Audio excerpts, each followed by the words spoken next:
What's your name? Okay, we're starting. Moshe. We're holding on number 12, the 12th principle of the series, the 13 principles of our emunah, of our faith. Number 12 is the emunah in Biat HaMashiach, in the coming of a Mashiach. And even though he tarries, he delays in coming, we nevertheless will wait for him, no matter how long it takes. I'm going to give you a brief introduction about this concept of Mashiach, first of all, before we get into a little bit more in depth about this very, very important topic. You know, it's very interesting that today many goyim are somewhat familiar with this idea as well. Islam, Christianity have, of course, borrowed many things from us. And this is one, the concept of a Mehdi, as it's called in Farsi, in Arabic, or Messiah in English. This has come about after the destruction of the Second Temple, when these religions are being formed. Originally they were pagan. And as the Rambam points out, I didn't know about this Rambam until somebody pointed out to me. I think it was one of those passages in the Rambam that was censored. And he describes how in the end of days, or during a certain period of time, in the end of days, these religions will come about and will have certain beliefs about Mashiach, amongst other things. And this is all in preparation for Mashiach. In other words, the idea behind these religions forming, as I've always described, was after the Churban Bayit Sheni, Hashem is preparing the world for the days of Mashiach, for the end. And as the Rambam points out, so this is part of the preparation, to prepare the world, to prepare the majority of the world's population, where you have so many goyim, whether they're Christians or Muslims, believing in something that's similar, although not exact, as we believe, the Jews. So their emunah, and their belief in Mashiach, is in some ways a preparation for Yemot HaMashiach. Many people are not aware of this, are not thinking about this, and it's a shame. You know, it would make a tremendous difference in their life if they understood a little bit what is coming. But they cannot understand the end if they don't understand the beginning. In order to properly understand the concept of Mashiach, you really have to have an idea of how the world was created, for what purpose was the world created. Then you see how everything fits in. There's a beginning and there's an end. And Olam Hazeh, this world, this physical world as we know it, is an Olam Arai. It is a temporary world. It is not the Ikar, it's not the main thing. We're only here for a couple years. Some spend 70, some spend 80, some make it to 100, okay. But relatively speaking, it's a very short period of time. The Rabbi tells that this world will last for 6,000 years, the physical world. Mashiach, of course, will come a lot before then. Nevertheless, this is not the Ikar. And we don't have the time right now, because it's a separate lecture, to go into the design of creation, which involves another topic called Het Adam HaRishon, the sin of the first man, Adam and Chava. But it does have to do with that. It does relate to that particular event. That very first important event that is recorded in the Torah has something to do with Mashiach. Because the Geulah, the redemption, is related to a tikkun. Some reparation work needs to be done. The world has gone down the wrong track, the wrong road, ever since. From Het Adam HaRishon, people, or humanity as a whole, has not done what they had to do. Am Yisrael was chosen to rectify it, to do some of the work, to repair, to be a light unto the nations, to show them what to do, how to conduct themselves. But we did not always succeed in that. So Mashiach will eventually, this individual called Mashiach will eventually bring this to a finale and rectify everything. And we would have hoped that this would have happened long before, but it hasn't. So people who live their life without thinking about this idea of Mashiach, about Geulah, are really missing out a lot. And you will see why. They're about to be surprised. They're about to be shocked as far as world events leading up to Mashiach. So those who are somewhat aware are not going to be as surprised. And some are going to be actually disappointed too bad they didn't believe in this before. So that's why I'm saying it's a shame that people are not focused on it. They don't realize what the purpose of life is, what they're here for, what their mission is. And that is why they can't so much relate to this topic. Even though they like what they hear. Oh, you know, when Mashiach comes, things are going to be so much better. Yes, but that they need to believe in this, look forward to this, that's a whole different idea. So anyway, this topic of Mashiach, of Geulah, of redemption, is very much emphasized in Judaism. Noseh מאוד mudgash, and we see it in our prayers all over the place, especially in the Tfilat HaAmidah in Shmon Esrei, where the Anshe Knesset HaGdolah inserted it in various places in order to bring it to our attention at all times, especially during hard, difficult times when Am Yisrael is being persecuted. Right? Remember that there will be a time that you will be redeemed, that you will come out of the diaspora, you will be brought back to Eretz Yisrael where you belong. That is our home. We don't have a Beit HaMikdash. God willing, soon we will have it. It will be restored. All of these concepts, all of these blessings, all of these requests, prayers that we make, have those words and those ideas. So we see it, for example, in the Amidah in Kibbutz Galuyot. Kibbutz Galuyot meaning the ingathering of the diaspora being one concept of Mashiach. We see that where? In the Bracha of Tkah B'Shofar Gadol. Bring everybody, in other words, announce it to the world, announce it to the Jewish nation that the time has come for them to go back home. Hashiva Shofetenu Kivarishona, bring back the judges. Bring back a judicial system that is fair, that is just, that is based on Torah. We don't have that, unfortunately. We have what they call democracy. You know, supposedly that's the best form of government, and we see where that is headed. We have the third concept of Mashiach, which includes Binyan Yerushalayim, the rebuilding Yerushalayim. And the rabbis tell us, don't think just building homes, which is happening today all over in Yerushalayim. Every year another hill is conquered. And it's beautiful the way it appears today. But that's not the essence of Binyan Yerushalayim. Binyan Yerushalayim means the Beit HaMikdash. Nevertheless, we are seeing the preparations of all that with the physical construction of the homes, of the settlement of that city, which, by the way, will eventually expand even more. As the Pasuk says, Ubnei ota binyan olam, it should be a building, a construction that will never stop, that will endure, that will be around forever. Then we have it, Tzemach David Avdecha Merat Tzmiach, Kiseh David Avdecha Merat Betocha Tachin, the chair of David, the Malchut of David, the reign of David, of that kingdom, the Jewish kingdom being restored with a king coming from David. And we have, of course, Binyan Bet HaMikdash, Ve'ashem Avodah Lidvir Beitecha, restore the service in the temple. All these concepts mentioned in Tfilat HaMidah, all in reference to Mashiach, to the Geulah. How about the Torah itself? People ask, where is it written in the Torah? When we say Torah, we're talking about mainly Chamisha Chumshei Torah. I'm not talking about the Nevi'im Uktuvim. Right? I'm not talking about the Yeshayahu, Yirmiyahu, which I'll talk about soon. I'm talking about in the Torah that Moshe Rabbeinu gave us. Where is it written? It's not clear. There are no clear references about it. But there are remazim.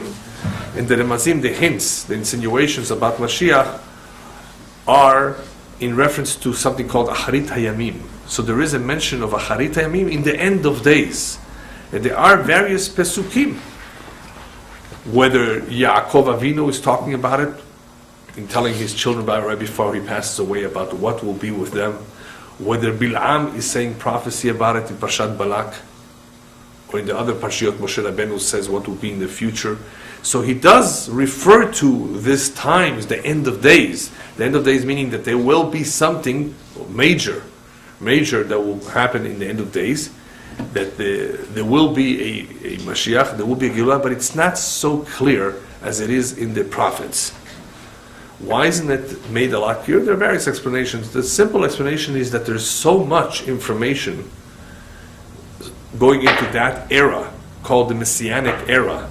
So much will be, and it will be so different than what we know life to be today, what the world is like today, that it's very difficult to put into words. Right? And the Torah in itself is a book of law. It's not so much a book that discusses the reward for the mitzvot, which we already explained in the past. The Torah does not want to disclose that. We should not perform mitzvot for that purpose. So Mashiach, in a way, is also the end of a plan. It's the end of Hashem's plan for the world, and that's not discussed in depth in the Torah, but it is alluded to in various pesukim. In the Nevi'im, however, in the prophets' books, you have quite a few sources, quite a few quotes about Mashiach and the Geulah, because the words of the Nevi'im were intended also as a nechama, words of consolation. Here they're criticizing us, they're telling us off, they're reminding us of our obligations and commitments. Why have we veered off the derech? They need to strengthen our emunah. They want us to come back, of course, to the service of Hashem. That is their job and mission. And many of them talk about the end of days, talk about Mashiach in very clear words. So that is where you see much more of a mentioning of this concept, of this idea of tremendous wars and all kinds of visions that the Nevi'im saw, some of them very frightening, about what will happen in the end of days. And we know that this is the end, the very, very end, because these things that they're talking about never happened.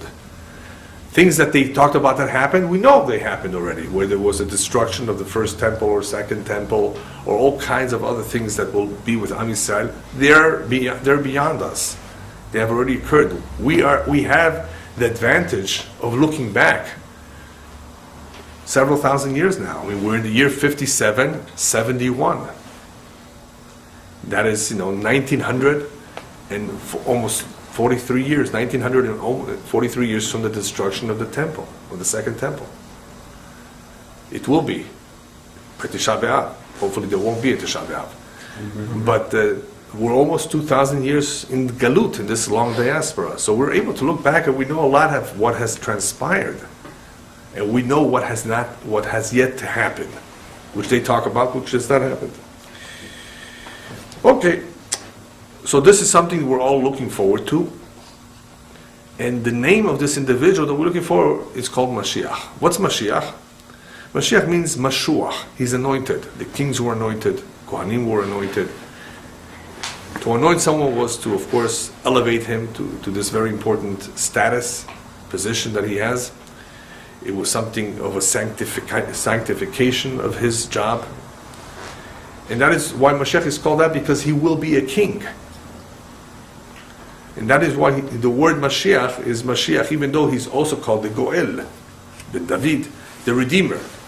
What he is not called, however, is a Moshiach, a Savior. That's a Christian idea. Not Moshiach.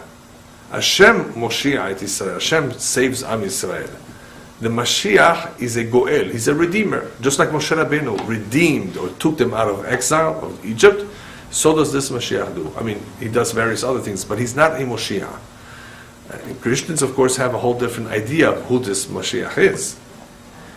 It's not what they say. At least our belief cannot be described in terms that they use.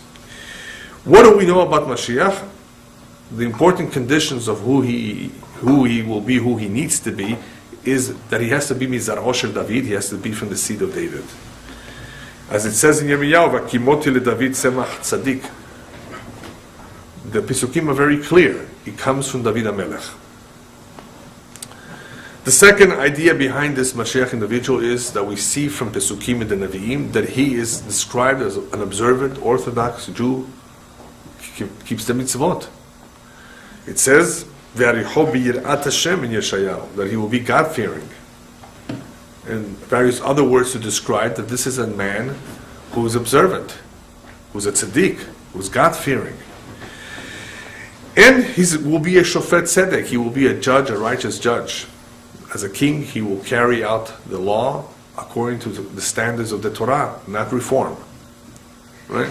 As it says, Ve'asa mishpat u'tzedakah ba'aretz, according to the Torah, according to what needs to be. That's also Pasuk in Yirmiyahu. So this individual is someone who will need to prove himself in various ways. Not only to prove it by character, but also to prove it by the mission that he needs to accomplish. And so long as it is not proven, and we're not satisfied that it's him, then it's not him. It could be anybody. And a lot of people have claimed they're Mashiach. You know that? Even today. You see them on South Central, or downtown, talking to themselves, walking down the street. All over the place. Throughout our history, there have been Mashiach Sheker, which I'll briefly mention a little bit later. False prophets, false messiahs. And the truth is that in every generation there can be a Geulah, a redemption. Even though we're going to talk about the date, a little bit about what the date is. In other words, how do the rabbis describe the date, called the Ketz, the end. Potentially, there could be a Mashiach and a Geulah in every generation. As the Zohar points out, in every generation there are kitzin, there are propitious moments. Therefore, since there are propitious moments, there needs to be a candidate. Just in case Hashem decides this is the time, there needs to be a candidate who will fit the role of Mashiach. Yeah. Is it true, Rabbi, that Yechezkiyahu was one of those candidates? Yes, during his time. Yeah. But he failed because he didn't... I wouldn't say he failed. I would just say that the Am Yisrael was not really ready for it. No, I thought it was his failure because when he won the war against, I forget the king. Right. Hashem then could have brought someone else in his place. No, he said that because you didn't take the opportunity to thank the Kadosh Baruch Hu right away, you took a couple of days, right? You lost out on the ability to be Mashiach. But it could have been someone else. Let's say he lost the opportunity. It could have been someone else. Hashem could say, okay, now it's not you, it's you. In other words, it also was not the time. Even though it was a very propitious time, it was a real, very, very special time in Am Yisrael when things were being done more or less right, after a long time of not being done right. And he was righteous. So he was a good candidate. He was a king too. But things didn't work out for a variety of reasons, not just for that. So in every generation we could have a Mashiach. And if that individual who may have been a candidate dies, guess what? Then he was not Mashiach. Bar Kochba, Rabbi Akiva thought Bar Kochba was a good candidate. This is right after the destruction of the temple, soon after. And he had a lot of not only skill, that he had the personality, he had a lot going for him that it would have made him a good Mashiach. He was a military man, he was really trying to do a good job in every way. But he was killed in the end. He did not succeed. So there were candidates throughout the history, but if they died or got killed, whatever, then they're not the Mashiach. Right? Or if the Mashiach does not prove it somehow, he does not fulfill his mission by doing everything that is expected of him, and we have a list of what this Mashiach needs to do. Right? One of them is, of course, bringing Am Yisrael back, rebuilding the Beit HaMikdash. If he does not do those things, then it's not him. That's why the Christians have come up with this idea, oh, he died, yes, there will be a second coming. And now they're going to say there's a third coming. I mean, they said that much later after he died. There's no such thing. It doesn't say anywhere there will be a second coming. It's either the first time or not. You missed it, that's it. And then you're not it. Yeah. Now, during what kind of a period will Mashiach come? During when can we expect it? What will the world look like at the time? There's various descriptions in the Gemara. We don't really have the time to go through all. There's so much. We can be here for hours just discussing Mashiach. And I know it's a very nice subject to discuss. And for those of you who want to know more, I've spoken about it in the past. There are various lectures, including the most recent one 3 years ago that is in video form on the internet, called What's Next? Doomsday and Redemption. An hour and a half, where there's a lot of details, more in depth as to what to expect, what is going to happen soon to the world. So there's a lot of information about this topic, but here we're trying to discuss more the principle of emunah in Him. More in why is it so important to believe that this will happen. But the Gemara does say that Mashiach will come during a generation either that will despair, give up hope. It will come at a time where there will be a lot of chutzpah, especially amongst the children. You know what chutzpah is, right? It will come during a time where Am Yisrael will, B'ezrat Hashem, begin to do teshuvah. That's now. That was not 50 years ago. As of 1975 approximately, that's when the Tshuva movement's figure is when it really began to pick up after the Yom Kippur War. People started thinking about Teshuvah more seriously. There were always people who did Teshuvah, but in masses, no, not as much as lately. Rabbis also tell us that if all of Am Yisrael would keep Shabbat properly, or if they would keep 2 consecutive Shabbatot, he would also come. Or in a generation where the majority are righteous, or in a generation that the majority are evil. Either extremes. So we have various possibilities of when Mashiach could have come. But the way we see it today, since we're holding at the very, very end of this 6,000-year world, then what is happening that is most, that is strongest, was that we can obviously clearly see, besides the chutzpah, is the Teshuvah movement. I think from all the signs that the Teshuvah movement is a very, very powerful sign. What's the main job of the Mashiach? The main job of the Mashiach is to ingather the Jews from the exile, to bring them back to Eretz Yisrael, to establish a government that is based on Torah in Eretz Yisrael. And this government that will be based on Torah will not only be a government that will benefit Am Yisrael, it will be something that will be good for the entire world. So here we're talking about a government that will really care about peace all over the world, not like the United Nations. Right? This will be a Torah government with a Torah righteous king that will serve the entire world, not just Am Yisrael. During this reign called Mashiach, Malchut Mashiach, there will be peace in the world. The world will be a totally different kind of place than what we're used to. And of course, this is something that we're all looking forward to. Yes?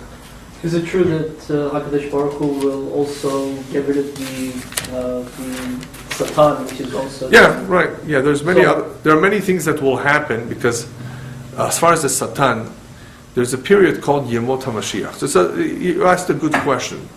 I didn't want to get too much into it because that gets into more of a topic of what is Yemot HaMashiach like. The days of Mashiach, the Messianic era, is a little bit, let's call it enigmatic. You know what the word enigmatic means? In other words, it's not clear. It's puzzling. If you read the words of the prophets, it says, for example, one place, V'gar ze'ev im keves, a wolf will be living next to a sheep. And some say that's allegoric. It is symbolic of the peace and harmony that will exist at the time. But our tradition, the clear tradition of that pasuk and everything else, that it is true, it's not allegoric, that there will be a time, maybe not at the beginning of Yemot HaMashiach, but later on, where because there will be no Satan, because there will be no Yetzirah, evil inclination, therefore there will be no aggression, no evil. And therefore these things more or less do make sense, that the animals will go back to becoming vegetarians, as they were before the Mabul. So Kabbalistically, since the Geulah, at some point at least, because it happens in stages, represents going back to the original blueprint that Hashem had, when the world is finally rectified, and the dead will rise, which by the way we'll talk about next week. In case anybody you know died, you're going to see him soon. Be ready. So anyway, if that happens, then imagine everything that you thought was lost and all the terrible things that you think happened and you cried about, all of a sudden you say, oh, it's not so bad after all. They're all back. So nobody will die anymore. And nobody will die from that point on. Except that at some stage it does say that people may still die, but at a later age. So since these pesukim, these passages, these verses are not very, very clear, and we don't have a very, very clear tradition, and there's different opinions about it, so the Rambam says, you know what, just wait till you get close to it. Once you get close to it, he says, you'll understand what the prophets meant. He says, right now, he's looking back over 750 years ago, when he's writing what he's writing, he says, we don't understand these things. Imagine if somebody told you were living 150 years ago in Mashhad. You know what that is? Yeah, okay. You're there in the shul, somebody, this is over 150 years ago, somebody tells you, soon you will be able to go from Mashhad to Israel in 2 hours on a plane that will fly with wings.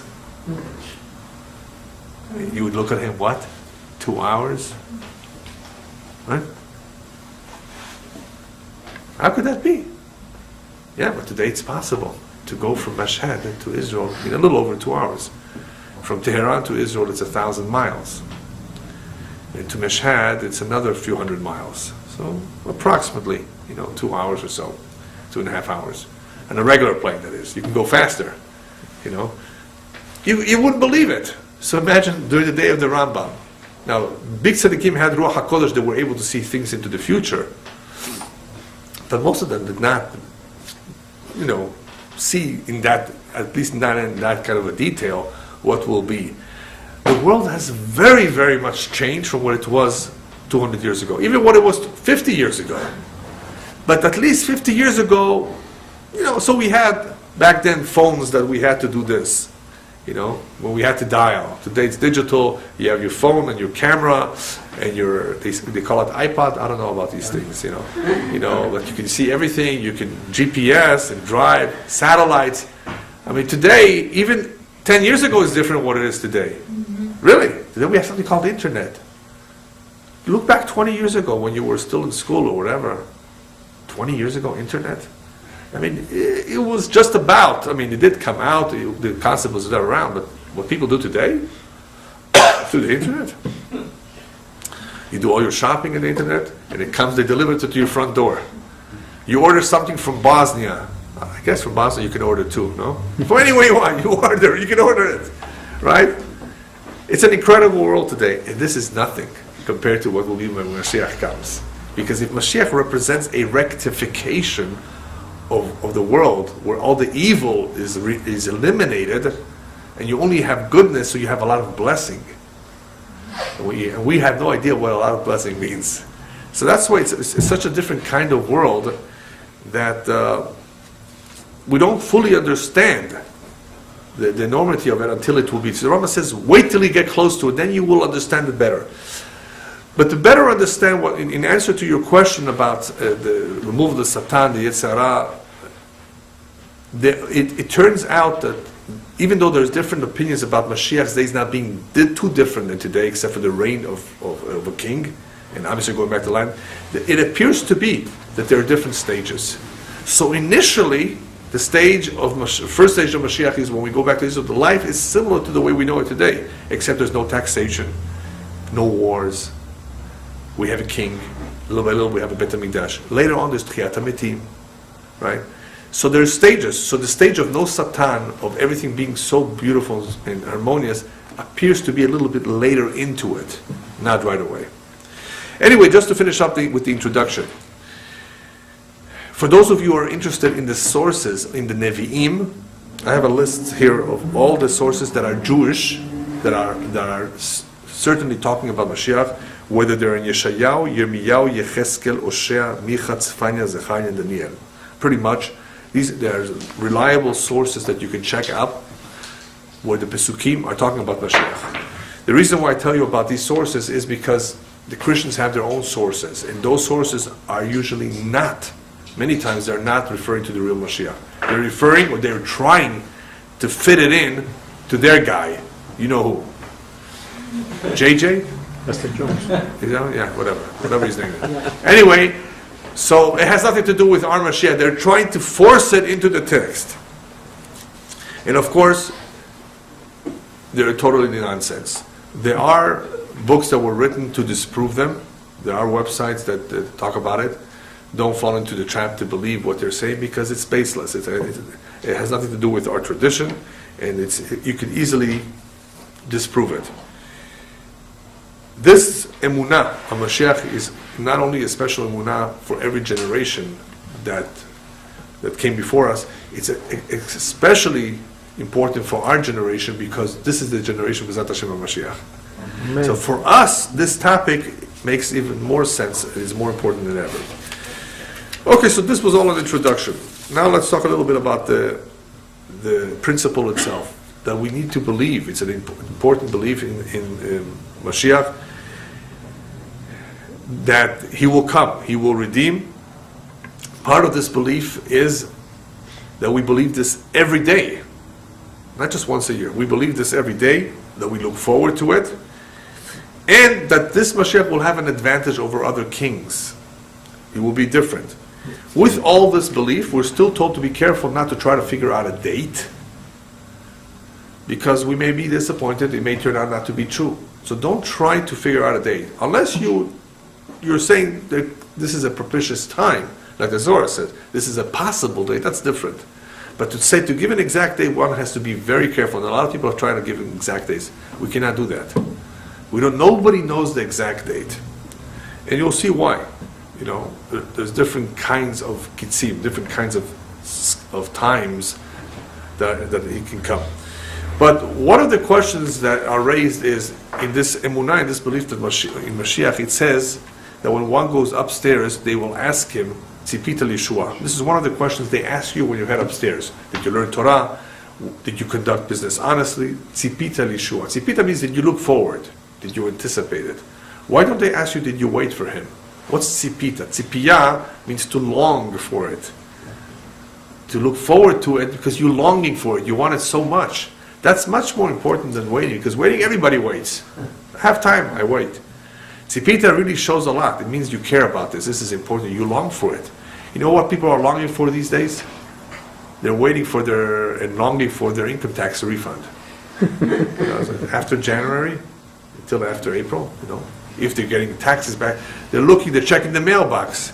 These are the things that people are looking forward to, longing for. Am Yisrael is supposed to long for and be anxiously waiting for Mashiach. Why is that so important? The difference between to long and to wait is when you long for something, it shows that you care about this. This is important for you. And upstairs, when they ask you this question, they know the answer. They have to interview us. The point of this question is they're going to show you a movie. You see, let's say your name is Shimon. Shimon, you lived your life to the nice age of 79 and a half. You had ups and downs. You had disagreements, fights with your wife, with your neighbors, with your cousins, or whatever. You were here, you were distraught. Here you were disappointed. Here you were depressed. All kinds of things happened to you, and you really felt bad. You were down. You see, Shimon, Tzipita Lishua, did you look forward to Mashiach? He says, I always believed it. No. I prayed it. No. Did you look forward to it? Did you really b'chavana ask Hashem to send Mashiach? Did you want it? Not really. You see, had you done so, the video of your life would have looked completely different. You would have been more at ease, more calm. You would have said, this is all going to finish soon anyway. Galut, persecution, hatred, goyim, anti-Semitism, Hashem has His own plan. Why worry about it? You wouldn't have made a big deal about many things in life. You would have realized that this world is full of vanities. It's a temporary world. Looking forward to Mashiach is a whole concept in itself that really directs a Jew on how to live his life. It makes a big difference in a Jew's life if he really, really be'emet believes in this emunah properly, thinks about it, breathes this every single day, talks about it. It restores his bitachon in Hashem, that may have been weak, his faith, his trust in Hashem, that Hashem is the mashgiach, Hashem has a plan. People who don't think about it, they think, what do you mean? The world is going to go on forever the way it is. Imagine you don't believe in it and you see a guy, your enemy, Ahmadinejad, threatening. And you're secular, you don't believe in this. You can say, what's going to happen now? What are we going to do? Nobody's stopping him. If you have the emunah in Mashiach, you know that this is bringing the Mashiach closer. You know that this is part of what the rabbis predicted will happen, that Iran will be a source of trouble for the world. It says so clearly. It said so years ago. So you wouldn't be surprised. You'd actually be happy. Great, I've been looking forward for him to be in power. When the Islamic Revolution occurred in Iran, I was very happy.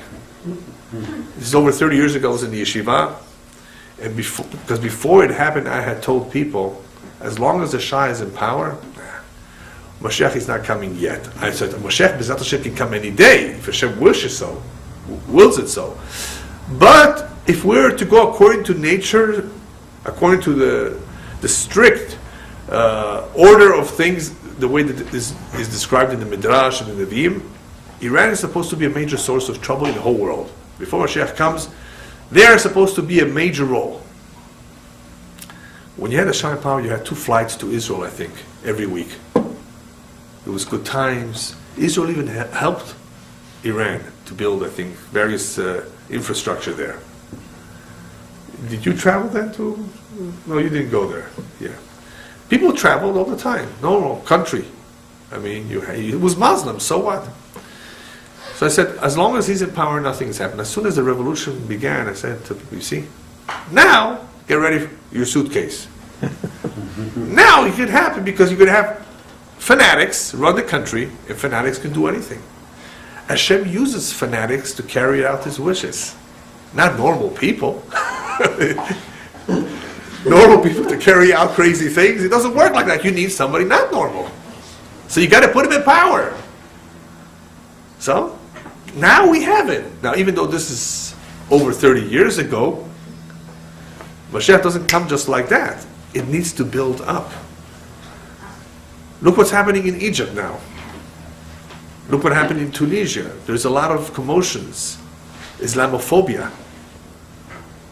And this is part of the process too. It can be. We don't know 100%, but it can be. If you look at everything, look at the whole world, look at the President of the United States. With a Muslim name in a Christian country, a president, nobody would have dreamt about that. And he's not even white. Wow. Black president with a Muslim name and not very smart. Not somebody brilliant. He's a nice guy. I think he's okay. I mean, but he's not really qualified to lead this country. He cannot really be a commander-in-chief. He doesn't come close to many of the presidents that were before him. Now, I'm not saying that all the presidents before him were better than him. There were some presidents that were total failures.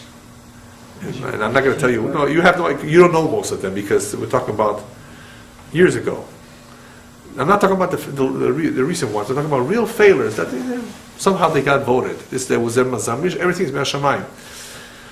Still, we believe that he has a role to play. He has a role despite the fact that we don't understand how he fits the job. He could have been a good lawyer, maybe, because he knows how to talk. But him with the presidency of the United States, yeah. But anyway, hopefully there will be somebody after him that may lead this country in a different direction. We live in this country and we want the best for the country too. And right now, because of the way this country is going, the direction it's headed, things are not looking very good. So anyway, it's part of Hashem's plan and design in any event. So when they tell us, did we look forward to Mashiach, what a difference it would have made had we had these beliefs in our minds constantly, how we would talk to people, how we would do business. I mean, everything would change. The whole video would be different. Yeah. So what are we looking forward to exactly? When we talk about looking forward to Mashiach, what is it exactly that we're looking forward to? Number one, hasarat ha'ol, that we wouldn't have all this burden, the enmity, the hatred of the goyim, the difficulties. We're waiting for Hashem to be king, Hashem HaMelucha, that he will be in charge and control, right? We want the people to serve Hashem, right? We want all the evil to disappear. We want the world to be what it was intended to be. That's what we're looking forward to. We're not looking forward to be able to just not work and sit back and relax and drink lemonade.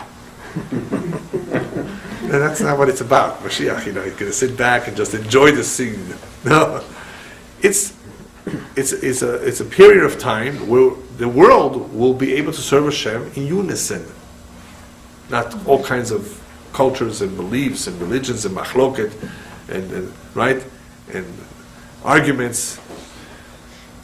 And this is actually merumaz in the words of Bil'am.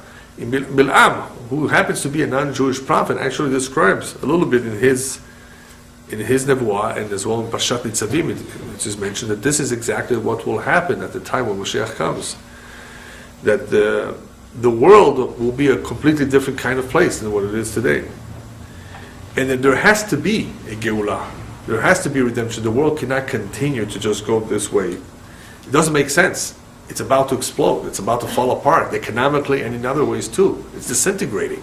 If you think about it, if you look at it closely, some people are in denial, some people are in a bubble, some people don't want to think about it. But that's exactly what's happening if you really analyze every aspect of life, from morals, values, beliefs, economy, family. It's falling apart.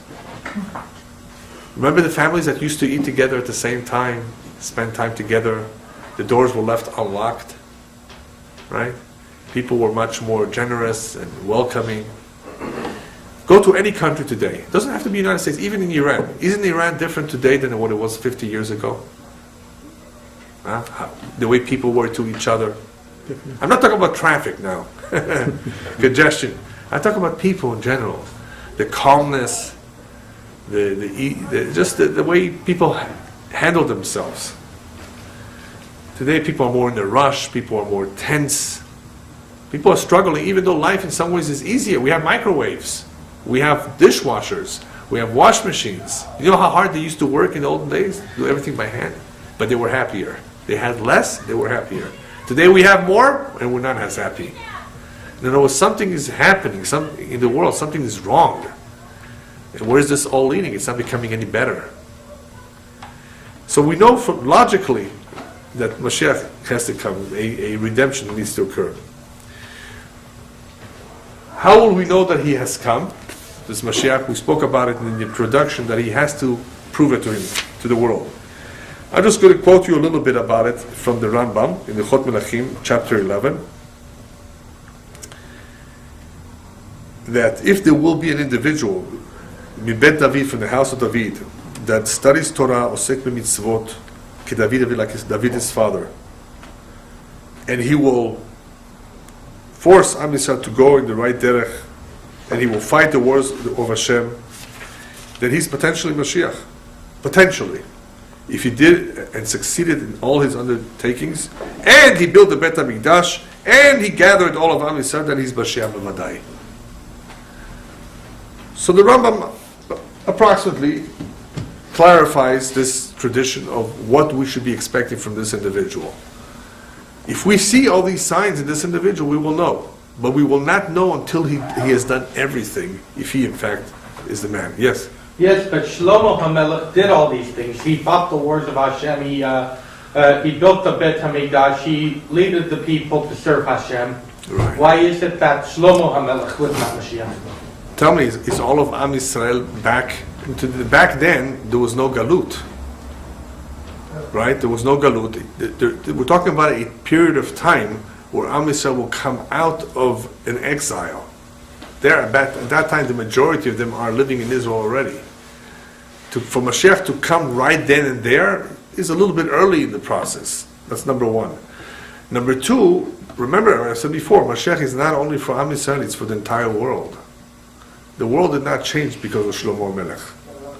Things remained pretty much the same. Evil was still around. There were still wars. You still have Amalek. So many of the signs of Mashiach did not come during the time of Shlomo Melech. Could not have come. Now it makes a lot more sense. But he did a lot of the things that Mashiach is supposed to do. He did some because he was given the job to build the first Bet HaMikdash. Right? He was, Bet HaMikdash was not even destroyed. There was no Bet HaMikdash yet. Remember, the description of Mashiach as we know it will be for one to rebuild the third temple. We don't even have temple number one as Shlomo Melech is becoming king. So anyway, Mashiach has to prove himself. There is a little bit, however, of discussion about a Mashiach called Mashiach ben Yosef, which is another topic. Mashiach ben David, Mashiach ben Yosef. Some say that Mashiach, from his mother's side, is from Yosef, from his father's from David, so he really plays two roles. The difference between them is that Mashiach ben Yosef represents a period of time at least, where Mashiach will fight certain wars, especially with Edom, the Roman Empire. And Mashiach ben David deals much more with Ishmael, with the Arabs, with the Muslims of the world. Mashiach ben Yosef is more of a military man. Mashiach ben David is much more of the king. When we are looking forward to Mashiach, we mean Mashiach ben David. Even though part of our tradition does include a figure called Mashiach ben Yosef, which can mean either a period of time or could mean certain activities being performed by Mashiach himself, who also comes from Yosef, more in the military area. But as far as building the Beit HaMikdash, bringing Am Yisrael back, that will all be completed by Mashiach ben David. Even though it is possible that Mashiach ben Yosef also brings back Jews. Jews are going back home now, as we're talking. It's happening in stages. Mashiach just brings back the remnants, those who are left behind, the latecomers, right? Those like us who are still here. Hopefully we'll leave before he comes. But so it could be that Mashiach ben Yosef will be an individual who will be either elected or not, who will definitely have a role in the process. Let's call it the talich, the process of the Geulah. But generally speaking, between the two of them, there needs to be an elimination of Amalek. That has to happen. Achna'at Amalek. There has to be some sort of resolution with the Arab problem. Binyan Bet HaMikdash, and eventually at a later point, Tchiyat HaMetim. So all of this, even though it happens in stages, needs to come about during the time of Mashiach, regardless of who it is, Ben Yosef or Ben David. But when we speak about Mashiach, we usually mean Mashiach ben David. The period of time of when Mashiach comes is described as a time where the fruit of Eretz Israel will begin to produce the way it did in the past. When you see the fruit of Eretz Israel coming out the way that, as it did in the past, in abundance, with blessing, good fruit, Jaffa oranges, right? Being exported all over the place. When you see these kind of signs that the land itself is bearing its fruit, you know what it's like? It's like a kala, like a kala, no? A bride, awaiting her chatan, getting ready. She is mekashetet et atzma. She is decorating herself, adorning herself. The land is being prepared to receive its children. The land is giving forth its fruit and exporting flowers too, everything. It's incredible. They even grow mangoes today in Israel. Almost any fruit you can imagine. So this Rashi, the commentary Rashi says, is siman muvhak. En lecha siman muvhak yoter mizeh. This is the greatest siman that Mashiach is coming. He's around the corner. When you see this, he says, before you don't see this, not necessarily around the corner. When you see this, and we're seeing it today so clearly, you know that this is the most powerful sign of Mashiach, because this is a sign for the Adamah. This is a sign for the land. People, chutzpah, we already have 100 years of chutzpah. We have all kinds of signs that have been around with us for a long time, but there are signs in the land itself. Do you know that in 1900, the year 1900, there were only about 8 to 10,000 Jews in Israel? In the year 1948, there were only 600,000 Jews in Israel. Today, there are close to 6 million. What is that? Just by chance, people thought of going and living there, moving there? This is part of Kibbutz Galiyot. According to the best statistics, close to half the Jewish population of the world that is known is living in Israel already today. Almost 50% of the Jews are already there. So what's that? No, it's just by chance. Even the Goyim, the Christians, realize that this is coming true. This wasn't coming true 100 years ago. You'd be living 150 years ago in some shtetl in Europe, and you'd be learning about this, that one day, as Yecheskel says, there will be kids running around the streets of Yerushalayim, and the elderly will be sitting on the benches there once again. And you will be saying, Inshallah. Well, they don't say Inshallah in Europe, but, well, actually, today they are beginning to say it everywhere. Yeah. Yeah. But anyway, they would say, Inshallah, in my kids or my grandchildren's time, right? Today, you know, little children, Yerushalayim. You know how beautiful and big Yerushalayim today is? It's incredible. You hear French, you hear English, you hear Russian, you hear Spanish, you hear Portuguese, Yiddish and Hebrew. I mean, you hear all the languages, the main languages of the Jewish world, you're hearing in Israel, wherever you go. Yeah. So this is the time that we see that the land is preparing itself, where the Jewish people slowly but surely are going to come back to it. Yemot HaMashiach, the Messianic era, however, remember, is not an era of 10 years. It lasts for a while. In other words, if Mashiach were to come today, it will last till the year 6000. That's why there's not that much time left. He has to come now, give or take a couple years. He has to. There's almost no time left. And during this era, because the year 6000 is the end.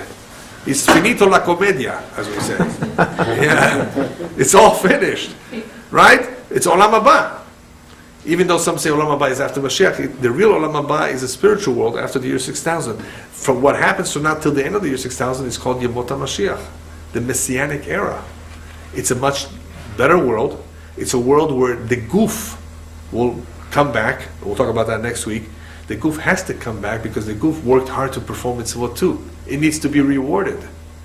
The Neshama is rewarded later, but we need Yemot HaMashiach. We need Bet HaMikdash, Tchiyat HaMikdash. All these things need to happen. There's not enough time left. What do we have? 239 years left. How much time do we have left? 229 years left. Right? To the year 6000? 5771? 229. 229. That's it. We know that it's coming right now.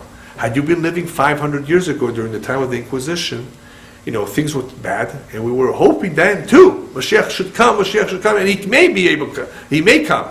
Unfortunately, he didn't. He could have come. But now, there's no way he cannot come. I mean, all the signs of the Nevi'im, if you follow all the Nevi'im, beautiful prophetic words, you see their words are coming true. The only ones that have not come true yet is Tchiyat HaMetim and things like that. People are coming back. The land is giving its fruit. There is Teshuvah movement. All the major signs have already come true, or at least the majority of them have. These signs have not yet come true, even a small percentage of them 500 years ago. Kibbutz Galuyot. Barely a few Jews went to Israel back then. Barely. You had more camels and donkeys than you had Jews. You had the people. It was a desolate land. So when will it happen? When is the exact date? Today. Tonight. It says so. If you listen to Hashem, it can come today. No, but the Zohar talks about, remember, the various propitious kitzim. The Gemara speaks about two kitzim, two potential times. One is called Be'ita and one is called Ahishena. Be'ita means it is time. It means at the last possible moment. Ahishena means I will speed it up, I will accelerate it. It means that Hashem will bring it back, will bring it sooner than it could have happened. Unfortunately, Ahishena has not happened so far. Right now, it appears to be that we're headed towards the Ketz of Aita at the last possible moment. Ahishena could have come if Amos would have done Teshuvah. Ahishena could have happened in all kinds of ways, but it didn't. And because of that, Hashem did not want Yaakov to reveal to his children, as the rabbis tells you, he wanted to reveal to them the Ketz. Nobody knows the Ketz. What Ketz is he going to reveal to them? The Ketz of Aita. That, yes. The last possible moment Mashiach can come. He wanted to give them hope. But Hashem said, you want to give them hope? They're about to go into Mitzrayim. You're going to tell them he's going to come 3,500 years from now? What kind of hope are you giving them? There's no sense to talk about the Ketz, the final, the last date. Besides, I want him to bring him earlier than that. You want him to give him the last date? I want Am Yisrael to bring him as soon as possible. So there's no need to try to figure out the Ketz and try to tell him the Ketz. Try to bring him as soon as possible. Nevertheless, as we get closer, and this is our generation, we will be able to see with our own eyes, those of us who are not asleep, that it's around the corner. I mean, if you go back to 1948 was a great time. I wasn't around, but I can imagine. Am Yisrael is getting back the land is going back to Jewish hands. No doubt in my mind that is a significant event. Could Mashiach come any day now? Yes. Especially that we had a war right after that. The war broke out. 1967 was another great moment. Do you know what it is to liberate Yerushalayim, the Kotel HaMa'aravi? Propitious date, no doubt in my mind. He still didn't come. What's missing? What's missing could be related to a dream Rabbi Ovadia Yosef had about 9 years ago, give or take. He sees in his dream Mashiach in Yerushalayim, and he sees in his dream masses of people from the Kotel all the way to the Dead Sea. He turns to Mashiach and says, "You're here, then why don't you reveal yourself?" So the Mashiach tells Rabbi Ovadia Yosef, how do you want me to reveal myself right now if there's 1 million Jewish children who don't know how to say Shema Yisrael yet? This is a time to teach and to bring more and more Jews closer. Otherwise, who's going to be waiting for me? A bunch of religious guys in Mea Shearim, in Bnei Brak, in Borough Park. I mean, I want more people to be waiting for me, to look forward to me. And so because of the state of Israel, the way it was formed, with so many kids and adults who were deprived of their Jewish heritage and removed, we have to fix it. So there is today a tremendous movement that needs our continuous support, of course, to bring more and more Jews back to their roots, so more Jews are waiting for Mashiach. Because once Mashiach comes, it's too late to do Teshuvah. The Teshuvah will not be the same. Converts will not be accepted. It's too obvious. So things have to happen before things become obvious.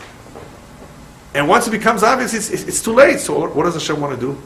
Hashem therefore wants, as the Kabbalists have been explaining, Hashem has been delaying Mashiach mainly for this reason.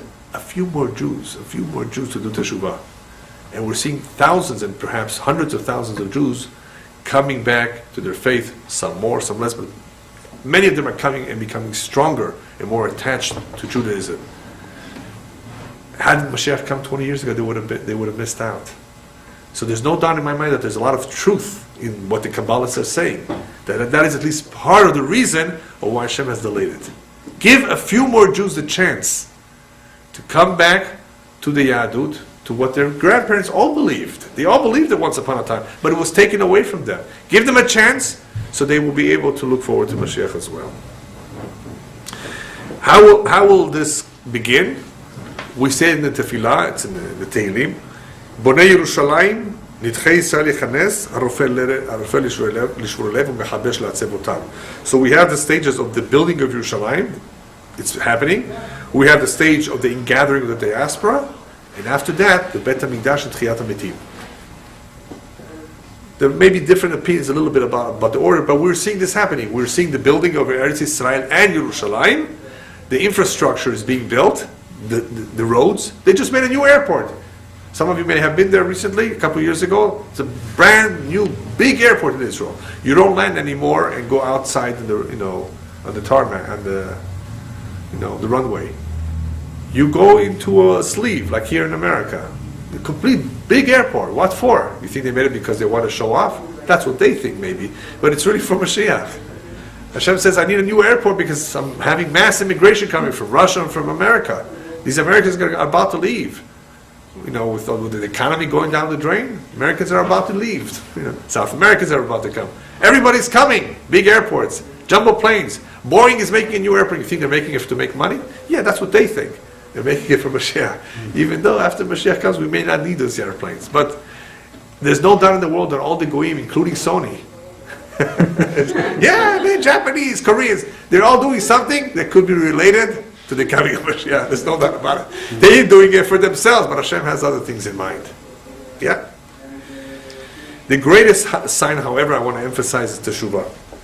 Teshuvah is something that needs to happen, otherwise Am Yisrael will suffer in the process, Chas v'Shalom. And when we ask for V'techezena Einenu B'shuvecha L'Tzion, we ask that there should be V'rachamim. That there should be, it's like a woman, because it's birth pangs. There's birth pangs before Mashiach comes. There's all kinds of wars. We don't want Am Yisrael to suffer. So Teshuvah is a very important component, and that is the role of Eliyahu Navi.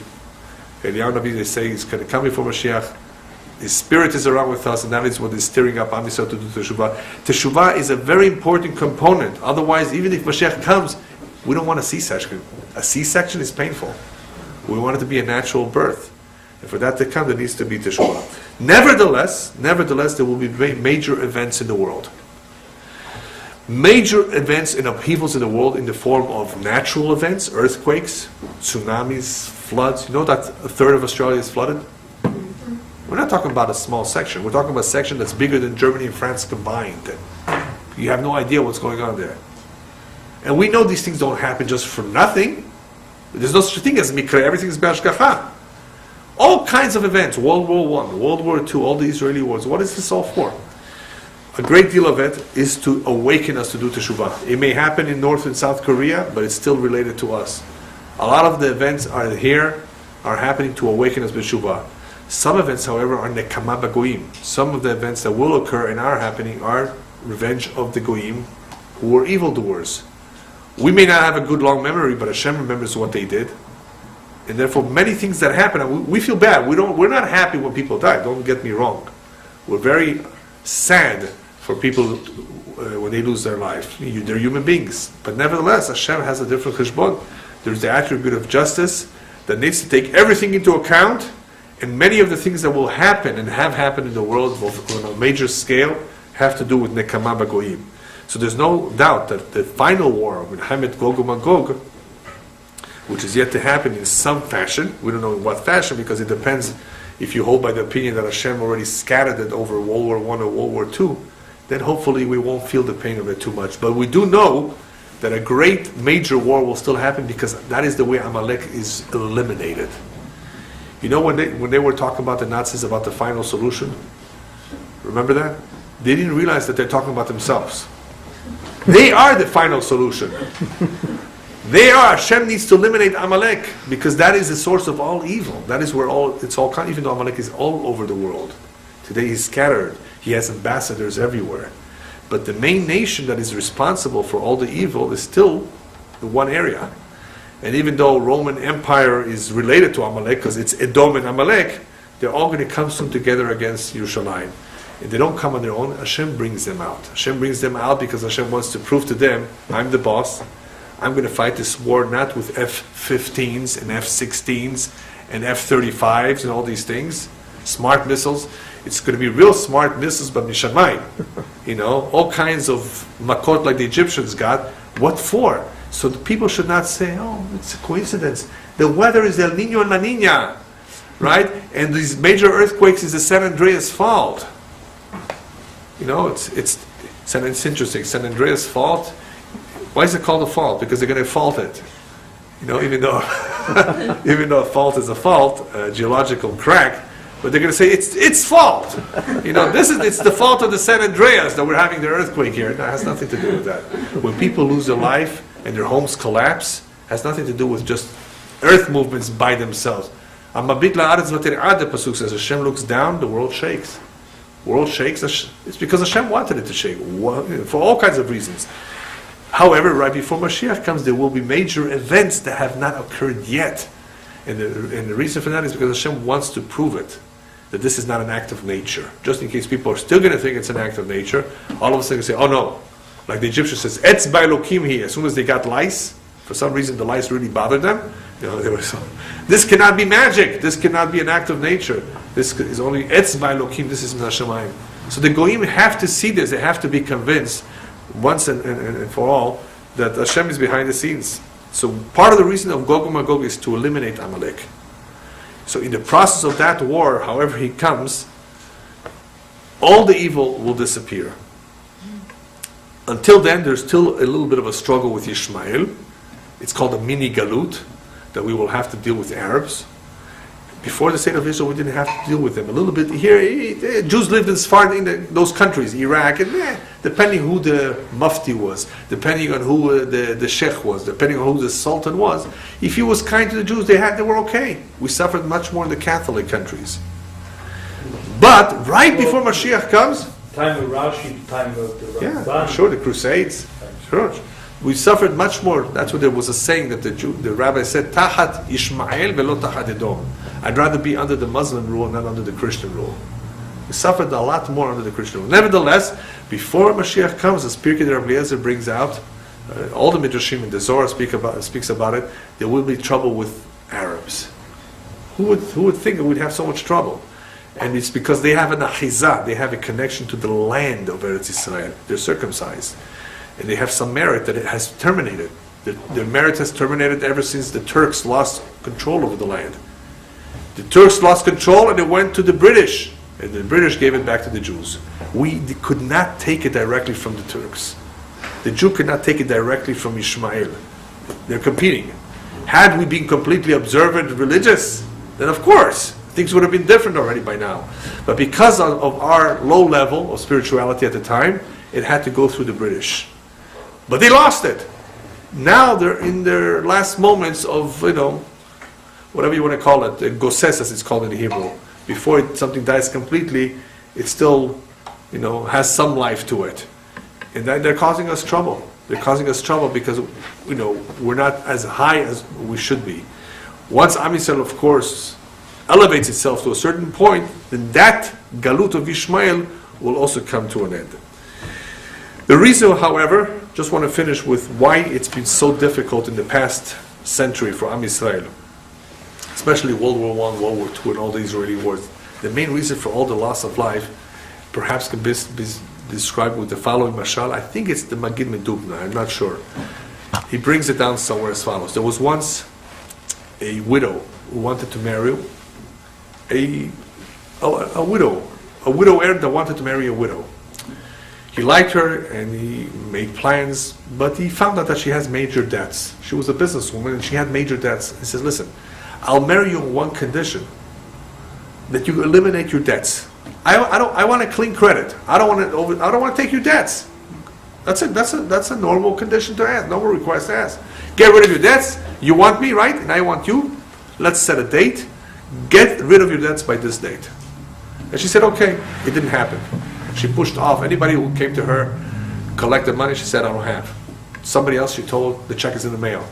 No check in the mail. She pushed off everybody. And this widower who wanted to marry her sees what's happening. If he waits for her, they will never get married. So what does he do?